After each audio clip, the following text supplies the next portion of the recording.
대덕전자 작년 이익이 25배? 거의 수십 배? 야, 이게 가능한 건지. 근데 보면 10년 전에도 이익의 성장이 100% 이렇게 났었어요. 차트도 길게 보니까 꾸준히 우상향인데 저희 이거는 헤르메스 스탁의 하창원 본부장과 함께 또 얘기해 볼까요? 어서 오세요, 본부장님. 네, 안녕하십니까. 아니, 어때요? 네. 대덕전자. 근데 차트가 진짜 좋고 이익도 네. 아주 폭발적으로 나는데 그쵸, 뭐 네. 수요가 단기간에 쏠리면 네. 뭐 진단키트 때처럼 뭐 몇천 프로씩 계속 나올 수는 있죠. 예. 다만 그렇게 나온다고 해서 주가가 계속 움직인다라는 보장은 없다라고 생각을 하고 있습니다. 왜냐하면 이미 좀 선반영이 많이 되어 있고, 선반영됐다. 네, 기판주들이 전반적으로 사실 계속적으로 실적 베이스로 가려면 약간의 조정이 있더라도 사실 계속적으로 올라가야 되거든요. 예. 뭐 사실 뭐 3년, 뭐 5년 내내 올라가는 종목도 국내에서 있었고, 그래서 그래요. 그런 부분에서 봤을 때 이미 이런 FC, BGA 쪽에 워낙 좋다라는 건 알고 있고, 뭐 공급 타이트한 거는 맞지만 일단은 거기 반도체 쪽이 약간 지금 조금 왔다 갔다 하고 있다 보니까 그렇군요. 예. 기판 쪽이 좀 같이 영향을 받고 있지 않나라고 좀 보실 필요는 있을 것 같습니다. 판 좋다는 얘기 계속 했었는데 주가가 지지부진한 이유는 이 수요에 대한 좀 그렇죠. 고민들이 있어 보입니다. 자, 오늘 투자 전략 세우기 위해서 시간의 거래 특징주부터 보겠습니다. 전해 주십시오. 네, 시간 외는 정말 말 그대로 본장이 끝난 시간 외에 나온 뉴스로 움직이는 기업들이 많기 때문에 이 연속성을 찾기 힘든데요. 어제는 달랐습니다. 이 본장에 이어서 자율주행 관련된 기업들이 연속을 보이면서 오름세를 보였는데요. 이 국토교통부가 27년까지 운전자가 필요 없는 완전 자율주행 상용화를 추진하겠다라는 소식에 본장에 이어서 모트렉스, 모바일 어플라이언스가 시간 외에서도 각각 6%, 3%대의 오름세를 보였습니다. 네, 이 밖에도 개별 이슈로 오름세를 보였던 기업들도 한번 체크해 보도록 하겠습니다. 이 카메라 모듈도 역시나 이 자율주행이 계속해서 발전이 된다면 이 자동차 눈이 되어줄 카메라가 중요하겠죠. 모듈 관련주인 캠시스도 오름세를 보였고요. 이 또한 부동산 디벨로퍼, 이 신영그룹이 페이퍼코리아의 새 주인으로 낙점됐다라는 소식이 전해졌습니다. 이 같은 소식에 페이퍼코리아 무려 가격 제한선까지 올라가는 모습을 보였고요. 이 바이오냐는 탈모 화장품 원료에 필요한 이 대량 생산에 필요한 설비를 구축했다라는 소식에 시간 외에서 9% 가까운 상승을 보였습니다. 네, 시간의 특징주 체크해봤습니다. 그 포장용지 부분 1위 업체인 페이퍼코리아군요. 네. 근데 부동산 디벨롭 회사가 페이퍼코리아를 샀다. 어떤 함의가 있는지 좀 관심이 모아지네요. 이 가운데에서 투자하기에 가장 매력 있다. 한 종목 꼽아주신다면 뭡니까? 네, 캠시스를 골랐는데요. 네. 사실 이제 자율주행 쪽이 굉장히 좀 대세적인 시세를 보여주고 있고, 뭐 정부의 정책이라든지 향후 전기차 쪽으로 이어지게 됐을 때 사실 거기에 따른 수요가 많이 늘어나지 않을까라는 부분이고요. 일단 뭐 모트렉스라든지 기타 종목군들이 좀 선발로 띄워주고 있는 상황이어서 뭐 캠시스라든지 기타 이제 종목군들의 좀 시세가 같이 후발로 움직일 수 있지 않을까라는 관점에서 일단 좀 선정을 해봤는데, FMC를 앞두고 분명 종목 쏠림에 대한 이런 트레이딩 장세가 열릴 것은 분명합니다. 다만 이제 미국장에서 뭐 포드라든지 자동차주가 좀 급락을 해서 자율주행 쪽이 그 흐름을 유지를 해갈까에 대한 물음표가 조금 있습니다. 그래서 그 부분을 좀 체크를 하시고 매수 포인트를 조금은 더 보수적으로 잡으시면 좋을 것 같고요. 좋아요. 일단은 캠시스라는 종목은 뭐 아직 주가의 움직임이 최근에 시작을 별로 안 했습니다. 그래서 그렇게까지 좀 부담은 없는데 뭐 모트렉스라든지 조금 이렇게 선발로 뛰고 있는 종목군들 같은 경우는 그래도 오늘 장 초반 움직임을 좀 굉장히 예의주시하실 필요는 있지 않을까라고 보고 있는 상황입니다. 좋습니다. 그래서 뭐 휴대폰 관련된 이런 카메라 모듈, 그리고 이제 자율주행 관련된 모듈로 사실 수혜를 받는 기업이고, 뭐 실적이나 이런 쪽에서도 좀 기대가 되고 있고, 이전에도 한번 급등이 나올 때 이제 좀 대장 역할을 했었던 종목입니다. 그래서 끼가 있는 종목이라서 언제든지 사실 수급 쏠림이 나오면 추가적인 급등이 나올 수가 있는데, 사실 이전에 두 번의 거래량이 나오면서 주가가 상승을 했지만 그 다음에 거래량 없이 쭉 빠졌거든요. 이런 경우는 기간 조정 이후에 다시 급등하는 경우가 굉장히 많습니다. 그래서 충분히 좀 트레이딩 관점으로 접근이 가능할 것 같고요. 뭐 테슬라가 이제 카메라 모듈 쪽으로 레이더가 아니라 카메라 모듈 쪽으로 바꿔서 이런 전기차를 출시하는 그런 부분들, 그리고 뭐 휴대폰, 스마트폰의 이제 신제품들의 또 카메라 모듈을 제공하는 그런 부분들이 좀 부각이 될 수 있어서 그런 부분을 좀 포인트로 잡아보시면 좋을 것 같고요. 네. 매수는 2,360원까지로 좀 잡아봤는데 사실 조금 더 보수적으로 한 2,200원까지로 좀 논아서 좀 해보시면 좋을 것 같습니다. FOMC에다가 좋아요. 예. 자동차 쪽까지 좀 부담스러운 부분이 있어서 그렇게 좋아요. 하고 목표가랑 선절가는 동일하게 2,650원 1차로 보시고 2차로 3,050원 전고점 잡아보시면 될 것 같고 선절 라인은 똑같이 2,100원으로 제시를 드리도록 하겠습니다. 이 자리에 나오면 어떤 호재성 제로만 이야기를 해야 한다는 강박을 느끼실 텐데 그렇게 하지 않으셔도 네. 좋습니다. 그리고 지금 말씀하신 포인트 중에 아주 중요한 것은 간밤에 미국에서 비용 이슈 때문에 11년 만에 최저치로 떨어져서 이 최근에 흐름이 좋았던 UAM, 자율주행 그리고 자동차 관련주들이 조정을 받을 가능성이 있다라는 네. 것이 저는 말 속에서 가장 큰 포인트로 포착이 네, 됩니다. 그래서 가능성이 캠시스를 소개해 주시면서도 살짝 계속 고개를 갸우뚱거리신 건 예, 그런 관점을 가져가시면서 당분간은 좀 조정 받더라도 네, 기업 가능성. 내용은 좋다. 네, 예, 맞습니다. 그런 내용이었습니다. 자, 다음은 외국인과 기관의 수급 특징 좀 보겠습니다. 전해 주십시오. 네, 보수적이라는 키워드를 주셨고요. 갸우뚱하셨다는데 네, 새로 머리를 또 단장하셔서 일부러 더 갸우뚱하신 게 아닐까 싶습니다. 자, 그럼 오늘은 또 외국인 기관 어떤 픽 종목 주실지 수급도 한번 체크해 보겠습니다.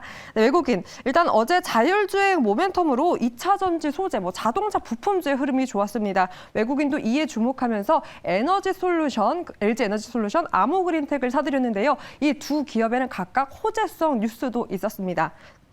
네, 먼저 LG 에너지 솔루션은 이 기존 전기차 배터리가 셀 모듈 팩 단위에서 구성이 되는데요. 이 가운데 모듈 뺐다고 합니다. 이로 인해서 공정 과정도 단축이 되고요. 비용도 줄일 수 있다는 호재성 뉴스에 어제 1%의 오름세를 보였습니다. 또한 아모그린텍도 이 테슬라의 부품을 공급하고 있는데요. 전일 중국 공장 증설 완료, 또 독일에서도 판매가 잘 되고 있다는 호재성 소식에 무려 18%대의 급등이 나왔습니다. 네, 그 밖에도 반도체와 신재생도 사들이는 모습이 포착이 되었는데요. 반도체 디스플레이 기업 레이크 머티리얼즈와 또 2거래일 만에 돌아온 태양광입니다. 그 속에서는 현대 에너지 솔루션을 사들였고 콘텐츠주로는 스튜디오 드래곤까지 담아내는 모습 확인이 되었습니다. 네, 그럼 기관은 이 속에서 어떤 기업의 연속성을 보이면서 사들였을까요? 일단 기관 수급이 어제 괜찮았는데 기관은 태조 이방원 그 후발주자로 거론되는 이 섹터에 관심을 보인 모습입니다. 이 IRA법으로요, 국내 기업들이 미국 진출을 꾀하고 있습니다. 하지만 중국에서 짓던 공장 미국에서 짓게 되면 아무래도 인건비라던가 이 원가에 대한 부담이 있는데요. 그 부담을 덜어내고자 최근 시장에서는 자동화 설비를 많이 할 것이다라는 분석에 후발주자로 로봇이 거론되고 있습니다. 기관은 이 같은 모멘텀으로 코인테크와 로보티즈를 사들였는데요. 일단 공정 자동화 설비 기업인 코인테크 5일 연속해서 사들이고 있고 로보티즈는 3일 연속해서 담아내는 모습이 확인이 되었습니다. 네, 또한 컨테이너 운임 지수가 벌써 14주째 하락세를 보이고 있습니다. 이 운송비 부담을 덜어내면서 실적 기대감을 키웠고요. 한국 타이어앤테크놀로지를 12일 연속해서 담아내고 있습니다.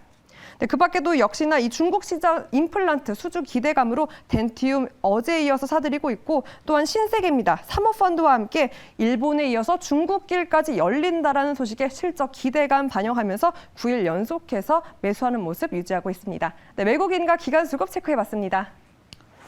예, 그렇군요. 자, 외국인과 기관. 일단 외국인 순매수 탑픽 종목 꼽아주십시오. 네, 아모그린텍을 잡았습니다. 사실 네. 오늘 세 가지 종목을 다 전기차랑 관련된 종목을 좀 골라서 예. 하지만 저는 그쪽은 좋을 거라고 생각을 하고 있습니다. 아, 그러니까 이제 이게 분명히 회사 내용은 좋지만 포드 네. 이슈가 좀 계속 걸리시는군요, 마음에. 네, 그게 조금 걸립니다. 아무래도 예. 단기적으로 좀 주가가 올랐고 분명 한 번의 차익 이유가 좀 나온 부분들이 있어서 그 부분을 좀 체크를 해보실 필요는 있을 것 같고요. 그래서 아모그린텍을 일단 선정했는데 네. 일단 기업의 이슈는 굉장히 좀 좋습니다. 말씀해 말씀해주신 것처럼 외국인의 순매수 지금 5거래일 연달아 조금 진행이 됐고요. 최근에는 이제 기간까지 2거래일 연달아 양매수, 또 이제 약간 단기 수익을 좀 따지는 사모펀드의 수급 흐름이 굉장히 좀 좋아서 사실 해당 부분은 조금 좋다라고 말씀을 드릴 수가 있지만, 이 급등이 전거래일에 나오다 보니까 좀 이슈가 생기면 오전장에는 소폭 좀 조정이 나올 수 있지 않을까라는 생각은 좀 있습니다. 그래서 만약에 타이밍을 잡으시는 분들 같은 경우는 오늘 오전장 혹은 뭐 사실 FOMC라는 부담감이 있어서 굳이 오늘보다는 내일 뭐 시초라든지 종가 정도로 접근하시는 게 가장 좀 매력적이지 않을까라는 생각이 좀 들고 있고요. 그다음에 이제 전기 충전소 쪽과 관련해서는 사실 좀 대장 역할을 해주고 있는 종목입니다. 제가 이제 포스코 ICT를 좀 긍정적으로 많이 언급을 좀 드렸었는데, 어쨌든 이 기업 자체도 테슬라와 또 리비안 쪽에 이제 그 납품을 하는 부분이 있고 실적 베이스로 가는 종목이다 보니까 해당 부분에서는 뭐 구조적인 성장은 계속적으로 나오지 않을까라고 보고 있고요. 특히나 ESS 쪽에 대한 매출이 굉장히 좀 폭발적으로 늘어나고 있습니다. 지금 에너지 쪽에 대한 이슈가 있다 보니까 결국엔 에너지 저장 장치 쪽에 대한 또 관심도가 또 커질 수 있고 거기에 따른 활용도들이 늘어날 수 있는 부분이 있어서 이 부분을 조금은 체크를 해보실 필요가 있지 않을까라고 보고 있고, 또 국내 최초로 또 세계 세 번째로 고효율 관련된 자성 소재를 또 개발했었더란 부분들도 좀 이슈가 될 수 있습니다. 사실 이제 금량도 원통형 쪽에 세 번째로 개발을 하면서 굉장히 좀 주가가 폭발적으로 상승을 한 것처럼 이렇게 이제 자체적인 소재를 개발한다거나 기술력을 가지고 있는 거는 향후 또 부분에서 좀 굉장히 좀 좋지 않을까라고 보고 있습니다. 그래서 뭐 전반적으로 스토리는 굉장히 좀 좋은데 그 이슈가 있고 또 매물대 상단 라인 부분이라는 부분에서는 충분히 한 번에 좀 이슈를 좀 보실 필요는 있지 않을까라고 보고 있고요. 그래서 매수는 조금 애초에 보수적으로 좀 잡아왔습니다. 15,500원부터 16,500원까지 지금 이격이 좀 벌어져 있는 상황이다 보니까 한번 단기적인 좀 조정이 나올 수 있거든요. 차익이 나오면 그 안에서의 좀 추정 매수는 충분히 좀 가능한 종목이다라고 생각을 하고 있고요. 정리를 하실 때는 이 직전 고점의 이런 거래량보다 더 폭발적인 거래량이 나올 때 수익 실현을 좀 해주시면 좋겠다라는 좀 첨언 드리도록 하겠고, 목표가는 19,000원입니다. 사실 이제 전고점을 뛰어넘기 위해서는 약간의 좀 기간 조정이 필요하지 않을까라는 생각이 좀 들고 있고요. 손절 라인 같은 경우는 13,500원으로 이전에 상승을 하기 시작하고 거래량이 터지는 그 직전 고점 라인이 깨지지 않으면 끌고 가보셔도 괜찮겠다라고 좀 정리 드리겠습니다. 어제가 어마어마한 날이었네요. 그렇죠. 엄청 8%의 상승에 거래량도 폭발했고 지금 가장 많은 매물벽을 가지고 있는 부분들을 뚫어냈습니다. 하루 만에. 그렇죠. 예, 네. 그래서 사실은- 이거 뚫어내면 지금 그 위로는 지금 일단 매물벽이 없어요. 네, 사실은 그래서 뭐 이런 포드 악재만 없으면 오늘도 네. 굉장히 훨훨 날아갈 가능성이 굉장히 높은 상황인데 근데 약간의 조정이 나올 수 있는 상황이죠. 지금 그 이슈로. 이 두 종류죠. 이런 오늘의 만약 하락을 매수의 기회로 삼을지 네. 아니면 또 좀 지켜볼지 그 두 가지의 기로일 텐데. 네, 저는 매수의 관점으로 말씀을 드리는 겁니다. 그래서 네네. 사실 FOMC에서의 뭐 자이언트 스텝일 것 같지만 뭐 스웨덴이라든지 지금 굉장히 좀 가파르게 올려서 뭐 그런 네. 부분들을 좀 체크를 해보실 필요가 있을 것 같습니다. 그 2차 전지 소재주들도요. 떨어질 때 한꺼번에 쫙 빠지더니 올라갈 때는 그걸 그대로 다시 되돌려 놓더라고요. 네, 그러니까 시장 맞습니다. 때문에 빠진 건 어떤 고유의 회사의 내용에 변화가 없는 것이기 때문에 네. 투자 의견 그대로 가져가겠습니다. 기관 특징주는 뭡니까? 코인테크입니다. 코인테크. 사실 이제 자동화 부분에서의 조금 강한 종목인데 사실 이제 저점 대비해서는 좀 올라왔습니다만 여전히 수주적인 부분이 최근에 굉장히 좀 큰 금액들이 좀 나왔거든요. 그래서 이번에 실적도 굉장히 좀 좋게 나왔지만 계속적으로 실적적인 기대감을 좀 유효하고 앞으로 이제 자동화 부분은 계속적으로 좀 부각이 되지 않을까라고 보고 있는데 그 자동화 쪽에서의 지금 수주 이 레퍼런스들이 많아지고 있다 보니까 해당 부분에 좀 긍정적일 가능성이 굉장히 높습니다. 그래서 사실 저점에서 어느 정도 올라왔고 이전 이제 횡보하는 박스 라인까지 올라왔습니다. 하단까지. 그래서 충분히 상단까지는 상방이 바로 열릴 수 있다라고 보시면 좋을 것 같고요. 사실 또 대세적인 시세가 분출된 이후에 좀 조정을 강하게 받았었던 이슈가 있어서 네. 이평선도 좀 조정이 돼서 충분히 좀 상승 가능성이 좀 크다라고 보실 필요가 있을 것 같고요. 6분기 연달아 실적이 성장을 하고 있습니다. 그래서 실적 베이스로 움직이고 있는 회사인데 그에 비해서는 좀 저평가죠. 그래서 이런 이제 금리 인상 이후에는 또 실적 시즌이 돌아오다 보니까 실적에 대한 기대감이 높은 종목군들 중에서 위치 에너지가 그렇게 높지 않은 종목군들이 좀 강한 시세가 분출이 될 수 있고 네. 뭐 앞으로 2차 전지라든지 이런 자동화에 대한 대한 뭐 산업 기대감은 워낙 크다 보니까 그 부분에서의 좀 투자 포인트를 충분히 좀 가져가 보실 수 있지 않을까라고 보고 있습니다. 그리고 이 수급적인 부분에서는 기관이 조금 잘 담아두고 있는 상황이고요. 연기금이 최근에 좀 본격적으로 담아주고 있다라는 부분을 좀 체크를 해보시면 좋을 것 같습니다. 네. 그래서 가격 전략 말씀드리면 27,200원까지 분할로 좀 접근해보시면 좋을 것 같고요. 해당 종목 같은 경우 뭐 엄청 가파르게 움직이지 않아서 충분히 편안하게 매수 가능할 거라고 보고 있고요. 앞서 말씀드린 대로 1차 목표가는 33,000원 좀 제시 드리도록 하겠고요. 그다음 손절 라인은 25,000원 깨지지 않으면 사실 충분히 끌고 가볼 만하다라고 정리 드리겠습니다. 네, 좋습니다. 자, 다음은 사모펀드 특징주 확인해 보겠습니다. 전해 주십시오. 네, 상대적으로 단기적 수익을 지향하고 있는 사모펀드입니다. 일단 사모펀드는 최근 외국인 기관 수급이 뒷받침되면서 흐름이 좋은 삼성 SDI를 사들였습니다. 네, 독일에서 열린 상용차 박람회에 국내 기업으로 유일하게 참가하면서 이 유럽 배터리 시장 공략에 박차를 가했고요. 이 같은 소식에 4% 넘는 상승을 보이기도 했습니다. 네, 또한 테슬라발 훈풍으로 외국인, 또 본부장님 픽이었던 아모그린텍을 외국인이 담았다면 사모펀드는 명신산업을 담아냈고요. 이 애플 덕분에 웃는 기업도 사들이는 모습 보였습니다. LG 이노텍입니다. 여기에 간밤 애플이 앱스토어와 인앱 결제 요금 인상까지 밝힌 만큼 이 향후 흐름도 체크해 보시기 바랍니다. 네, 또한 일본에 이어 중국길도 열렸는데요. 이 돌아올 큰 손들에 대한 매출 기대감으로 앵커가 모텔 신라라고 놀렸는데 호텔 신라 또 신세계까지 함께 사들이는 모습 포착이 되었습니다. 네, 사모펀드 특징 종목 체크해 봤습니다. 여인숙 신라가 안 돼서 다행이죠. 다행입니다. 네. 이제 다시 호텔로 네. 올라왔습니다. 야, 이 기관도 그렇고 사모펀드 특징주들이 굉장히 재밌네요. LG이노텍과 SDI 대표 2차 전지 동시에 담았고 네. 호텔신라와 신세계도 또 대표 유통주, 명신산업도 테슬라 관련 주식 아주 뚜렷한 투자 모멘텀들이 있는 종목들이어서 네. 이 가운데서 본부장의 픽이 궁금하네요. 네, 전 신세계 골랐습니다. 예. 사실 뭐 최근에 이 카지노주 한 번씩 다 훑었던 것 같은데 네, 맞아요. 좀 다행스럽게도 잘 다 맞아서 좋았어요. 네, 좋게 흘러가고 있고 신세계도 마찬가지로 지금 리오프닝 쪽에 대한 기대감이 워낙 커지고 있다 보니까 뭐 그 안에서의 좀 수요도가 높아지지 않을까. 특히나 이제 백화점 중심의 좋은 영업 흐름들이 나오고 있고 뭐 최근에 아무리 수요가 안 나온다고 하겠지만 뭐 아울렛이나 백화점 가시면 정말 사람 미어 터집니다. 정말 많아요. 그래서 그쪽에 대한 수요가 많이 늘어나고 있고 예. 실질적으로도 명품과 의류 쪽은 2분기 연달아 두 자릿수 이상 성장을 하고 있거든요. 그래서 실적적인 유의미한 이런 흐름들이 나타나고 있고 지금 하늘길이 아직은 부족하지만 계속적으로 열리고 있습니다. 그렇게 된다라면은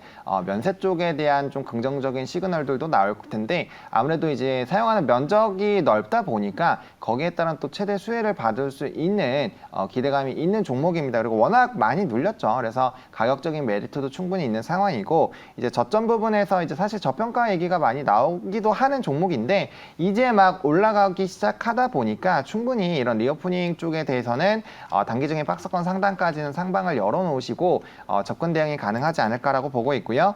수급은 굉장히 좋습니다. 기간의 수급이 굉장히 강력하게 들어오고 있는 상황이고 단기 수익을 굉장히 노리는 투신과 사모펀드의 연속적인 매수 흐름들이 나오고 있어서 사실 이쪽에 대한 수급 이탈이 나오지 않으면 단기적인 상승 흐름은 유지가 될 확률이 좀 높다라는 관점으로 지켜보시면 좋을 것 같습니다. 그래서 매수는 그래서 좀 공격적으로 23만 1,000원부터 24만 원까지 뭐 거의 종가 부분부터 바로 매수를 하셔도 괜찮을 것 같고요. 단기 시장 조정의 가능성이 있다 보니까 일단 밴드 이렇게 잡아드리고 1차적인 목표가는 박스권 상단이 27만 원 일단 제시 드리도록 하겠고요. 이 실적적인 유의미한 흐름들이 더 연속적으로 찍혀야 그 이상으로 이제 역별에서 정배열로 바뀌는 초입으로 바뀌면서 대대적인 좀 시세가 나올 수 있다. 그렇게 됐을 때는 저는 30만 원대 충분히 돌파 가능하다라고 보고 있습니다. 그래서 중기적인 관점으로는 그런 좀 전략을 세우시면 좋을 것 같고요. 손절 라인은 전저점 깨지지 않으면 충분히 끌고 가보셔도 현재 시점에서는 뭐 불안할 게 없다라는 관점으로 말씀을 드리겠습니다. 굉장히 강하게 얘기해 주시네요. 네. 대표적인 리오프닝 주식. 오늘은 그동안 카지노에 이어서 신세계를 꼽아주셨습니다. 네. 헤르메스 스탁의 하창원 본부장과 함께했습니다. 잘 들었습니다. 네, 감사합니다.